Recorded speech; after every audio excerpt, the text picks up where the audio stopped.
Hello and welcome back to Rage Gaming and more Shadow of the Erdtree. Today we talk about the lesser loved stat of the DLC, intelligence. With few new spells and even fewer new weapons to consider, it's a strange one. Fortunately, there absolutely are great new options, some pretty insane picks to consider that I'm going to talk about today. But as usual with these initial lists, just take it with a grain of salt. It's the early days of the DLC. No one yet knows definitively how things stack up, but fortunately we have a very strong 5 to consider and talk about today. So here are my top 5 picks for the new intelligence weapons of the DLC. To kick us off with number 5 then, I have the Rellana light greatswords. This boss weapon is at the bottom of the list for this, so let's talk about the good. It is a very cool weapon or pair of weapons. One is magical, one is fire, and then you get the physical in between that. It actually means that it's scaling with faith alongside intelligence, and then also strength and dex at the same rate. It's just arcane that misses out. But I put it in the intelligence category because the main weapon, obviously, that you use when you do heavy attacks, that's magic, that's intelligence. So I'd rather put it here than say in the faith list. I find that scaling the intelligence and faith, actually,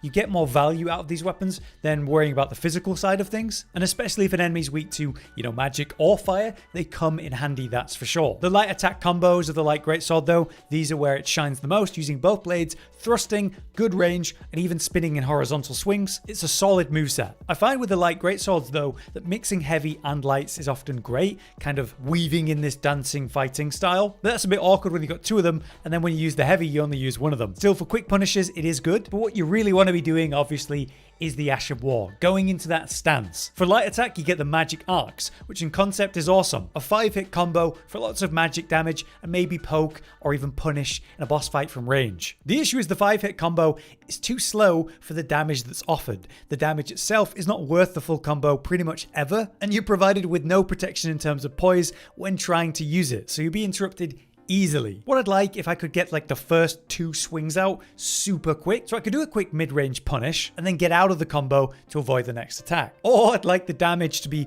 way higher than it actually is for the full combo. What ends up happening more than that then is using the basic normal attacks to punish, or the fire part of the Ash of War, the heavy attack, which as you spin around in a circle, dealing great damage, actually having better stagger build up, and there's the fire spouts at the end, which can even interrupt enemies. And while that's good, you're kind of cutting out part of the weapon there, simplifying what you do in what should be a very versatile and fun playstyle. It is a great weapon in design, but I think it needs tweaks in terms of PvE, whether it's the light attack Ash of War getting some love, or poise in general being improved, which I can definitely say about a lot of the unique weapons in the DLC. But that's why it's 5th. 4th above that then is a more strength-focused intelligence weapon. It's the meteoric or greatsword. As a colossal sword, you've got the great moveset, the range, the poise break, and damage behind it. This is a mix of physical and magical though, largely tied to the Ash of War that has you dash forward with this incredible piercing thrust, and then you can follow that up with an explosion of this white light dealing magic damage. The colossal sword moveset is wonderful, smacking foes with his big meaty hits and interrupting what they're doing. But there's something absolutely incredible about this Ash of War just for the dash thrust that it provides. Being able to suddenly zip across a room and do this incredibly long range thrust. It opens up new opportunities for punishing bosses in windows you otherwise just wouldn't have in this slower weapon, catching enemies out at quite surprising range. So that utility that it brings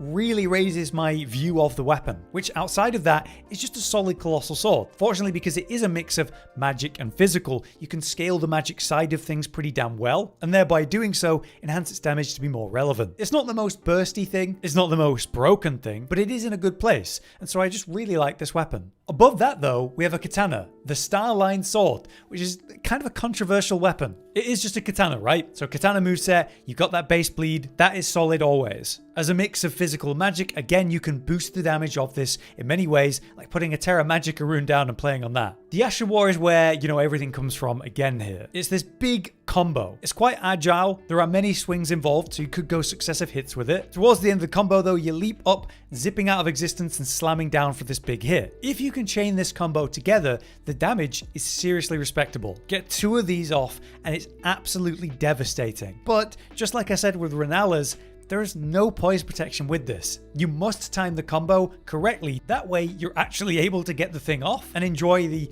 really respectable DPS that it provides if you can. That takes some skill though. because so much is going to interrupt you, and again the bosses are so reactive and quick, their punish windows so small in this DLC. Still, it's incredibly satisfying to use this thing, the potential is there, it looks incredible, but it is obviously very painful and leaves you exposed when you're interrupted, which absolutely can and will happen. But that now brings us to second place, where things actually start to get seriously strong. This is actually all about the new Ash of War, Carian Sovereignty. And you might recognize this Ash of War because it's a downward slam and then spin that you saw in the Rellana boss fight. Just like her, it's a 2-hit combo, reminding you of Carian Grandeur, an original Ash that would have you charge up this massive magical sword and then slam down with it. But this one has the follow-up, the horizontal spin slash with incredible reach on it. And what's amazing about this combo is how much stagger potential it has. So much stagger buildup that just using this combo, landing both hits, will stagger many enemies in the game. In particular, if you apply this Ash of War to a greatsword,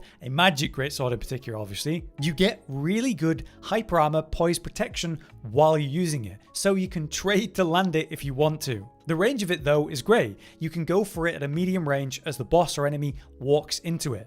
They take the first hit, which smashes them, and then you can follow up with a swing very quickly, poising through whatever they're doing, and maybe staggering them for another combo or critical punish. This can be devastating in a fight. And the thing is, you don't have to rely on it all the time. You can still use the base moveset and play normally, then just pull out this Ash of War when there's the right time to use it. This needs to be on this list because it's one of the strongest things you can do right now in the DLC. It's so strong that I'm convinced it's going to get nerfed, whether it's the ridiculous poise protection you get when using it on a greatsword particularly, or the insane stagger values that it has. So you can craft your own incredible intelligence, magic-based melee weapon by just slapping this Ash onto it. But again, I recommend a greatsword, and in particular you can pick any that scales at say a B grade. So in this footage you're seeing me use the Gargoyle greatsword for that reason. In any case, the damage speaks for itself, the stagger build-up, the hyper armor, it's honestly incredible. So if you're looking to craft your own magic weapon, this is how I do it. But that brings us to number 1, the top pick, which is indeed a perfume bottle. The chilling perfume bottle in particular. Max upgraded, the chilling perfume bottle is actually a mix of dex and intelligence at a C grade scaling. But obviously in its name, it comes with frost buildup. Frostbite, when it procs, deals damage, right, which is nice, but it actually lowers the target's damage absorption by 20%, increasing the damage you deal to them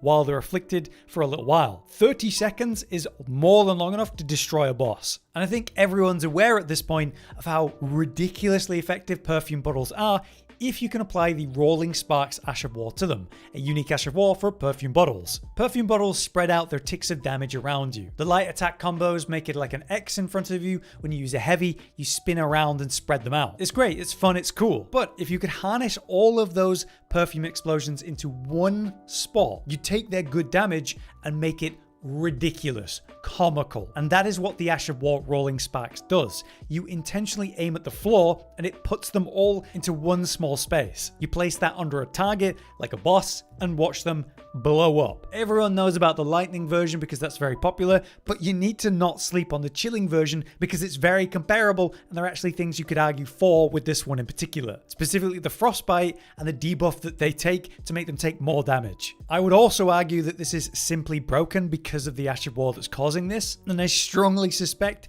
they're going to greatly limit how Rolling Sparks actually works. But while it works like this is one of the strongest things you can do in the game, and it is an intelligence option, so it's got to be the top pick. But there you have it. Those are my top 5 choices for the new intelligence weapons of the DLC. It has been surprising to see this stat type, get so few options compared to the others, and how some of them do suffer with this lack of poise protection they have. The potential is there if you're able to time things well anyway, though I do expect to see, in the first major patch of the DLC, some important rebalance around this stat and maybe poise. If the video has been useful, do drop a like, but until next time, I've been Hollow, you've been you, and thank you for watching.